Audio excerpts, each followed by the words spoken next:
wabarakatuh. Anak-anak solih solihah, bagaimana kabarnya hari ini? Alhamdulillah, luar biasa, Allahu Akbar ya.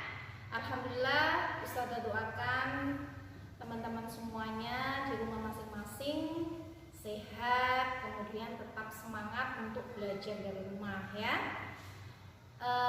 Kita kenalan dulu ya.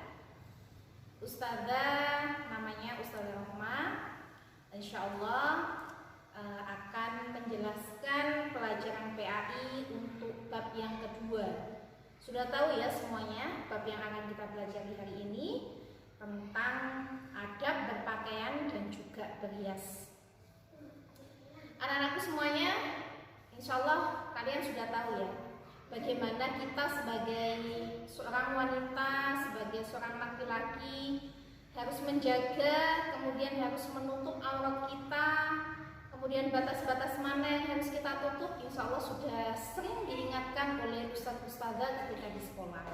Nah, pada pertemuan kali ini ustazah akan lebih menjelaskan lebih detail lagi bagaimana kita sebagai muslim, sebagai muslimah harus menutup aurat, harus menutup bagian tubuh kita yang tidak diperbolehkan oleh Allah untuk diperlihatkan. Ya, kita boleh lihat ke sini, yaitu ada berpakaian dan berhias. Ternyata dalam berpakaian, Islam itu sudah mengatur sangat jeli. Bagaimana seorang muslimah harus menutup bagian tubuhnya, bagaimana seorang laki-laki bagian tubuh mana yang harus ditutup, itu sudah sangat dirinci oleh agama kita, yaitu agama Islam. Tapi kita lihat masih banyak sekali, kadang juga kita ya, kadang lupa keluar rumah tidak menutup aurat, kemudian ketika jalan-jalan pakai baju-baju yang ternyata di dalam Islam itu tidak diperbolehkan ya. Ternyata menutup aurat sendiri itu adalah suatu nikmat dari Allah ya. Bagaimana Allah mengatur kita supaya menutup aurat dari mulai atas sampai bawah, itu supaya kita menjaga ya, dijaga, bagaikan ibaratnya itu kita bagaikan mutiara ya, yang sangat mahal harganya. Batas aurat bagi seorang laki-laki ya, bisa dilihat di sini, itu dari pusar, tahu ya dari pusar ya, kalau bahasa Jawanya itu dari udel ya. Dari pusar itu sampai lutut. Jadi kalau lihat laki-laki kemudian tidak memakai kaos tetapi memakai celana yang itu tertutup pusarnya sampai lutut, itu sudah sah saja ya, asalkan tidak memakai seperti itu kemudian buat jalan-jalan, tidak ya. Itu berarti laki-laki itu sudah menutup aurat. Tapi kalau jalan-jalan ke pasar kemudian ke mall pakainya cuma celana itu ya, menurut agama Islam itu sudah menutup aurat, tetapi itu tidak sopan ya menurut masyarakat yang ada. Kemudian untuk wanita batas auratnya yaitu dari seluruh anggota tubuh kecuali wajah dan telapak tangan. Loh Ustazah, berarti kaki termasuk aurat Ustazah? Iya ya. Namun sebagian ada yang mengatakan bahwa wajah juga harus ditutup ya, itu perbedaan pendapat ya. Ada yang mengatakan sunnah, ada yang mengatakan wajib. Namun kita di sini berpendapat bahwa wanita itu yang ditutupi adalah semua anggota tubuhnya kecuali telapak tangan dan wajah ya. Mbak-mbak ya semuanya kelas 5, sudah kelas 5 harus dijaga auratnya. Jika mau keluar pakai kerudung yang menutupi dada, pakai kaos kaki, berarti itu sudah kita menjaga aurat kita ya. Di buku yang sudah teman-teman pelajari ya, di PAI halaman 14 ya, di situ ada dalil yaitu surat Al-Ahzab ayat 59. Di situ dijelaskan bagaimana kita seorang wanita wajib menguluhkan jilbab kita, kemudian menutupi semua anggota tubuh kita kecuali tadi yaitu wajah dan telapak tangan. Itu ada di surat Al-Ahzab ayat 59. Jadi ini Allah yang mengatakan bahwa kita sebagai muslimah itu wajib menutup aurat, bukan ustazah yang meminta ya, tapi Allah ya.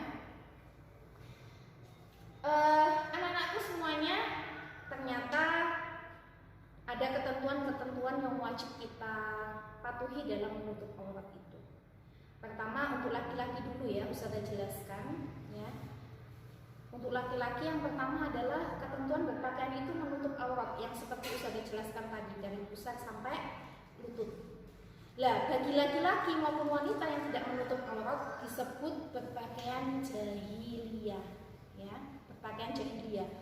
Jahiliyah itu berarti masa sebelum datangnya Islam, masa bodoh ya, belum mengenal agama, belum mengenal aturan, itu masa jahiliyah namanya.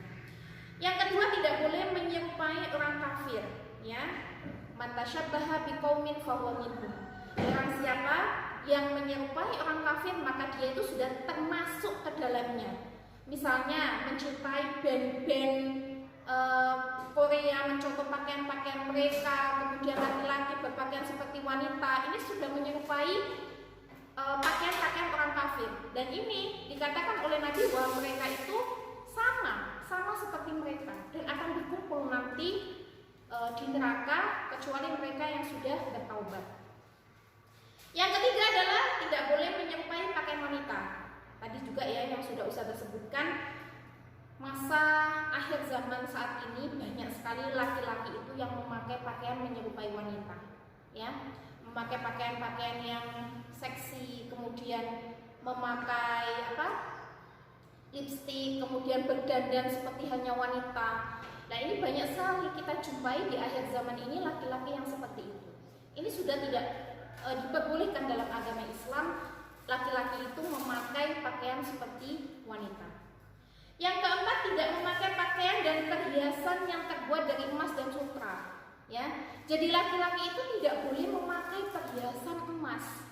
Kalau perak Ustazah boleh perak ya, emas, cincin emas, gelang emas, kalung emas, tidak diperbolehkan dalam agama kita laki-laki memakai seperti itu. Kemudian juga tidak boleh laki-laki dalam agama kita itu tidak diperbolehkan untuk memakai pakaian-pakaian yang dari sutra, ya. Kemudian tidak pamer atau memakai pakaian yang ngejreng yang bisa menarik perhatian lawan jenis. Nah, ini tidak diperbolehkan dalam agama kita. Berikutnya, tidak untuk kesombongan, memakai baju yang mahal, kemudian diceritakan kepada temannya, tahu nggak kamu, bajuku ini loh harganya 1 juta, topiku ini loh harganya sekian. Nah, itu tidak diperbolehkan memakai pakaian namun kita menyombongkan, merasa bahwa pakaian kita itu paling baik di antara teman kita. Ini sangat-sangat dalam agama kita tidak dianjurkan. Berikutnya, tidak sempit ya atau ketat. Kalau Ustazah itu biasanya membahasakan celananya adik, kaosnya adik dipakai. Kenapa? Ketat sehingga lekuk-lekuk tubuh walaupun laki-laki itu terlihat jelas. Nah, ini sangat tidak diperbolehkan dalam agama kita. Untuk apa? Untuk melindungi diri kita sendiri, ya. Berikutnya, untuk celana atau sarung bagi laki-laki tidak boleh melebihi mata kaki. Jadi pakai celana yang sampai ke tanah atau pakai sarung itu sampai menutupi mata kaki. Nah, ini di dalam agama kita bagi seorang laki-laki pakai celana maupun pakai sarung itu di atas mata kaki, ya. Kemudian selanjutnya untuk ketentuan pakaian wanita. Jadi tadi yang Ustazah jelaskan adalah ketentuan pakaian bagi laki-laki. Sekarang bagi wanita hampir sama ya, hampir sama dengan laki-laki, menutup aurat dan perhiasan. Bagi kita wanita memakai pakaian yang sesuai dengan perintah agama seperti yang Ustazah pakai ini ya. Semua tertutupi kecuali wajah dan telapak tangan, ya. Tidak boleh kita sudah memakai gamis kemudian kita gamisnya itu lengannya diagakkan ke atas kemudian gelang-gelang emas itu terlihat. Nah, itu sangat tidak dianjurkan oleh agama kita. Tidak diperbolehkan. Tertutup tetapi untuk memperlihatkan emas-emasnya masih terlihat, itu tidak boleh. Tidak ketat atau sempit, pakai celana pensil, pakai kaos yang ketat, lekuk tubuhnya semua terlihat. Berarti dia memakai pakaian tertutup semua anggota tubuhnya, tetapi dia bagaikan telanjang karena masih terlihat lekuk-lekuk tubuhnya. Tidak memakai pakaian yang tipis. Yang tipis bagaimana Ustazah? Yang ketika dibuat jalan, orang yang melihat itu masih bisa melihat lekuk-lekuk tubuhnya, masih nerawang, ya. Ini juga tidak diperbolehkan. Selanjutnya tidak mencolok sehingga menimbulkan perhatian bagi laki-laki. Misalnya pakai kerudung itu warna hijau, bajunya warna merah, celananya warna ungu. Nah, ini sangat mencolok sehingga yang melihat akan, siapa ya itu? Nah, ini sudah membuat laki-laki yang seharusnya menundukkan pandangan melihat ke kita, maka dosanya juga kena kita, ya. Berikutnya tidak menyerupai laki-laki. Seperti apa Ustazah menyerupai laki-laki? Ya pakai celana, pakai kaos yang di atas pantat, kemudian pakai celana yang apa? Yang sangat ketat. Nah, itu sudah menyerupai laki-laki. Kita tidak menyembunyikan diri kita, ya, tidak menyembunyikan diri kita di dalam busana yang seharusnya sudah ditentukan oleh Allah, ya. Kemudian tidak menyerupai pakaian wanita kafir dan musyrik, ya. Wanita-wanita kafir pakaiannya, kemudian wanita musyrik pakaian-pakaian yang tidak sesuai dengan pakaian yang sudah ditentukan dalam agama Islam, meniru pakaian-pakaian artis yang tidak menutup aurat. Nah, ini sudah tidak diperbolehkan.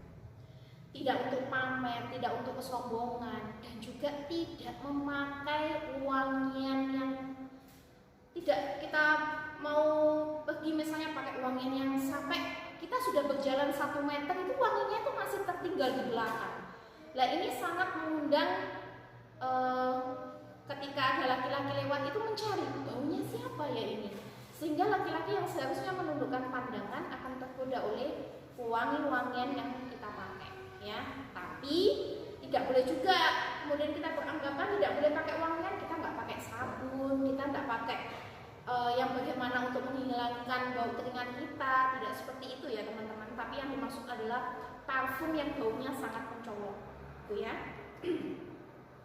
Rasulullah pun menjelaskan bahwa ada sekelompok orang yang termasuk ahli neraka. Mereka adalah para perempuan. Ini kita, wanita, ya, disebutkan oleh Rasulullah. Perempuan yang bagaimana? Yang berpakaian tetapi masih telanjang. Yang tadi sudah Ustazah jelaskan. Kita berpakaian tapi masih bisa dilihat seberapa lekuk tubuh kita, seberapa besar kaki kita. Itu berarti kita masih telanjang menurut Rasulullah. Kita sudah menutupinya, tetapi orang lain masih bisa melihat bagaimana lekuk-lekuk tubuh kita, ya. Maksudnya mereka berpakaian namun tidak menutup aurat dengan sempurna, tidak longgar bajunya, ya. Cara mereka berjalan pun melenggok-lenggok, terutama yang ingin mencari perhatian, ya. Kemudian ketika keluar rumah, maka wajib keluar rumah itu dengan mahram kita. Apa mahram itu, ya? Mahram itu disebutkan di sini ada 11. Mahram itu adalah orang yang haram menikahi kita, yang tidak boleh menikahi kita. Berarti yang dengan kata lain boleh melihat aurat kita, maksudnya aurat rambut, ya, rambut, tetapi aurat-aurat yang jenis apa, yang kelamin kita itu tidak boleh, ya. Hanya rambut, mungkin kita pakai kaos pendek, itu boleh dilihat oleh 11 mahram ini. Siapa saja? Bapak. Jadi kalau ada bapak di rumah, kita nggak pakai kerudung boleh.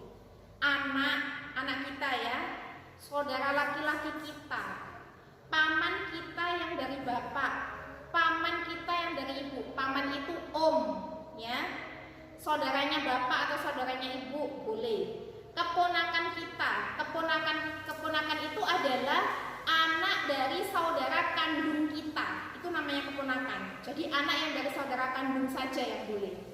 Kemudian ibu susuan itu kalau sekarang jarang ya ada ibu susuan. Ibu susuan itu misalnya ibu kita tidak bisa menyusui kita disusukan ke tetangga kita, maka kita dengan anak tetangga itu kita adalah mahram, ya, boleh melihat aurat kita, kemudian dia tidak boleh menikah dengan kita. Kemudian saudara sepersusuan tadi, ya, mertua kita, anak-anak tiri dan menantu, hanya 11 ini saja yang boleh melihat aurat kita. Atau dalam kondisi ketika orang-orang ini di rumah, kita boleh ketika tidak memakai kerudung, boleh. Khusus yang anisa ya ini, bukan laki-laki, khusus yang wanita itu boleh. Hanya 11 ini saja. Oke, selanjutnya yaitu untuk dampak. Dampak ini akibat. Jadi ternyata bagi kita muslim-muslimah tidak mentaati peraturan Allah, ternyata ada akibat yang akan kita tanggung selama di dunia maupun di akhirat. Dampak tidak menutup aurat itu ada 4, untuk kita atau diri sendiri, untuk orang lain, untuk masyarakat, dan untuk negara kita. Masya Allah ya, begitu dahsyatnya ketika kita tidak mentaati aturannya Allah. Bagi diri sendiri apa? Kita pastinya akan mendapatkan siksa Allah di akhirat nanti. Masya Allah ya, kita nggak bisa membayangkan bagaimana siksanya Allah itu di akhirat hanya karena kita tidak menutup aurat. Ya. Kemudian bagi orang lain apa? Menimbulkan fitnah bagi kita, bagi orang lain yang sudah melihat kita, bagi yang tertarik karena melihat kita, ya itu pasti berdampak bagi orang lain juga. Banyak sekali apalagi zaman akhir seperti ini, banyak sekali dampak yang bisa kita lihat secara terang-terangan dengan tidak taatnya umat Islam itu dalam menutup aurat. Apa contohnya? Perzinaan di mana-mana. Banyak sekali anak-anak muda-mudi berpacaran tanpa adanya batas. Itu adalah dampak ketika kita tidak menutup aurat, ya. Tetapi kalau kita menutup aurat seperti halnya teman-teman ke sekolah, masya Allah, dampak-dampak itu tidak akan kita dapati, ya. Tapi kalau kita sudah terserah kita sendiri tidak taat sama Allah, sudah kita akan banyak sekali melihat kerusakan-kerusakan yang ada. Kemudian di masyarakat, dampak masyarakat, anak-anak muda-mudi sudah tidak berakhlak, ya, seperti zaman saat ini. Tidak berakhlak bagaimana? Goncengan kemana-mana. Kemudian tidak menutup aurat, yang belum laki-laki dan wanita yang belum menjadi suami istri berpelukan dan lain sebagainya. Itu adalah termasuk dampak dari kita tidak menutup aurat, ya. Semoga kita dijauhkan dari hal yang seperti ini. Kemudian untuk negara apa dampaknya? Kok kita yang tidak menutup aurat tapi negara juga berdampak? Negara yaitu akan menghambat pembangunan. Karena apa? Karena pelaku-pelakunya, pemimpin-pemimpinnya sudah tidak mempunyai akhlak dari hal mereka tidak taat dengan aturan Allah, sehingga mereka semaunya tidak menjalankan negara ini sesuai dengan aturan-aturan yang sudah ditetapkan Allah. Ini dampak-dampak yang bisa kita lihat saat ini jelas nyata sekali di sekeliling kita, itu kita jumpai banyak sekali, ya. Kemudian bagaimana Ustazah supaya kita terhindar dari musibah-musibah, dari dampak-dampak, dari bahaya-bahaya tidak menutup aurat? Ada 2. Pertama, menjaga pandangan. Ini sangat-sangat penting, ya, bagi teman-teman semuanya. Menjaga pandangan dari lawan jenis, ya. Arijal ketika ketemu Anissa menundukkan pandangan. Anissa ketika ketemu Arijal menundukkan pandangan. Karena ketika kita tidak menundukkan pandangan, maka nafsu, kemudian setan-setan itu akan membisiki kita untuk hal-hal yang tidak disukai oleh Allah, ya. Itu tadi ya. Jadi yang bukan mahram, yang bukan 11 orang yang Ustazah sebutkan tadi, ketika bertemu kita menjaga pandangan, ya. Kemudian yang kedua, tidak melihat tayangan-tayangan TV, foto-foto, gambar-gambar yang di situ ada foto yang tidak sopan, yang mohon maaf ya, memakai baju yang agak telanjang. Nah ini tidak boleh, tidak diperbolehkan. Itu adalah usaha supaya kita terhindar, ya, supaya pandangan kita itu terjaga. Kemudian yang kedua adalah menghindari khalwat. Apa sih Ustazah khalwat itu? Khalwat itu adalah kita berdua-duaan, laki-laki dan Anissa, tanpa adanya teman. Kemudian kita istilahnya sekarang tuh berpacaran, duduk berdua, laki-laki dan Anissa minum berdua di tempat yang satu meja, satu kursi tanpa adanya teman, tanpa adanya orang tua. Lah ini adalah khalwat, ya. Pacaran itu juga termasuk khalwat. Tapi insya Allah anak-anak ustazah di sini laki-laki dan anissa sampai nanti itu tidak ada yang berpacaran, insya Allah, ya. Dengan cara apa? Menjaga pandangan, kemudian menghindari khalwat. Namun zaman saat ini berkhalwat itu juga bisa lewat chattingan berdua aja, ya. Chattingan, kemudian mengirim kata-kata yang tidak seharusnya kita kirimkan untuk lawan jenis kita. Karena kita sudah di kelas 5, insya Allah ada teman-teman itu yang sudah merasakan hal-hal yang kok beda dengan kelas 4, kok beda dengan kelas 3 dulu. Ketika sudah memasuki kelas 5 ini, ketika memandang Anissa, kemudian Arija. Nah, ini dijelaskan ternyata di sini. Menghindari khalwat itu juga supaya kita terhindar dari zina, ya. Zina itu jalannya seperti berpacaran. Kemudian tidak melakukan hal-hal yang dilarang Allah sebelum Arija dan Anissa itu menikah. Itu zina. Nah, ini sudah dijelaskan di sini. Semua sudah ditata Allah. Kemudian yang ketiga adalah tidak bersentuhan kulit atau salaman. Anissa Arija kelas 5 ketika ketemu salaman, itu tidak diperbolehkan dalam agama, ya. Aturan agama kita dalam mengatur adab berpakaian dan berhias itu salah satunya kita itu juga tidak berikhtilat, kemudian tidak bersalaman. Ketemu Anissa salamannya ya seperti ini. Seperti teman-teman ketika ketemu Arija, ketemu ustazah, salamannya assalamualaikum ustazah. Anissa ketemu ustaz, assalamualaikum ustaz. Ini juga diterapkan kepada mungkin sanak keluarga kita yang bukan termasuk 11 orang yang haram dinikahi tadi. Jadi Allah sudah mengatur semuanya, Allah sudah mengatur untuk keselamatan kita di dunia dan akhirat, ya. Insya Allah sedikit ini ya yang ustazah jelaskan. Mungkin teman-teman nanti bisa membaca, ya, adab berpakaian dan berhias di buku yang sudah ustazah bagikan ke teman-teman semuanya, dibaca sampai tuntas supaya teman-teman lebih paham lagi, ya. Insya Allah sedikit itu yang ustazah jelaskan di bab ini. Semoga teman-teman bisa memahaminya, kita diberi pemahaman oleh Allah, kemudahan dalam belajar, dan harus tetap semangat walaupun belajar di rumah, ya. Wal akhir dari ustazah, wassalamualaikum